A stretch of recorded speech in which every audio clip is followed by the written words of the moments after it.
অজান্তা রেজওয়ানা।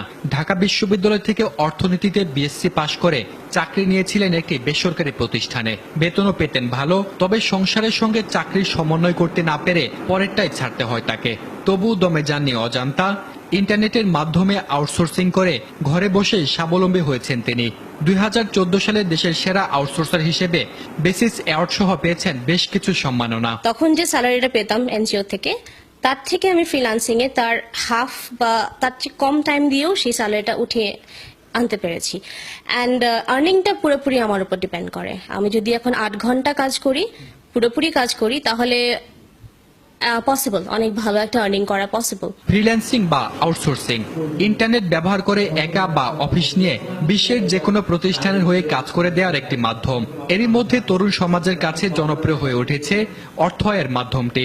সম্ভাবনাটা এই জন্য বেশি আমাদের যে আমাদের তরুণ প্রজন্ম অনেক, পৃথিবীতে প্রায় 4800 রকমের কাজ আছে যে কাজগুলো করা যেতে পারে, এবং আমাদের সেই সব লোকজন করতে পারে যাদের কম্পিউটার বিজ্ঞান পড়া নাই, কিংবা ইলেকট্রিক্যাল পড়া নাই, কিংবা কম্পিউটারে কোড লেখার অভিজ্ঞতা নাই। সাধারণ কাজগুলো সেখান থেকে করা যেতে পারে।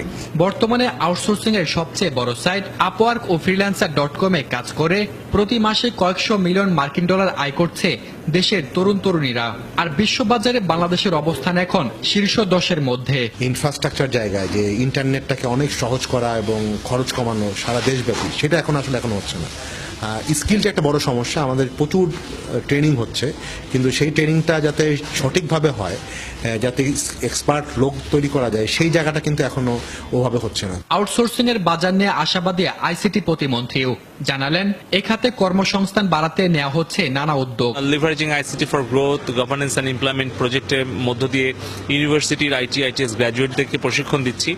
পাশাপাশি আবার এসএসসি এইচএসসি পাশ করা যারা ছেলেমেয়েরা বসে আছে, তাদেরকেও কিন্তু আমরা আর্নিং প্রজেক্টের আওতায় 55,000 ট্রেনিং আমরা প্রোভাইড করছি। ফলে আমরা চেষ্টা করছি যে আইটি ফ্রিল্যান্সিং করে যেন আউটসোর্সিং করতে পারে। শুধু গুরুত্ব দেওয়াটাই এনাফ না, সেই ক্ষেত্রে কাজগুলো ঠিক করে হচ্ছে কিনা, ইমপ্লিমেন্টেশনগুলো ঠিক করে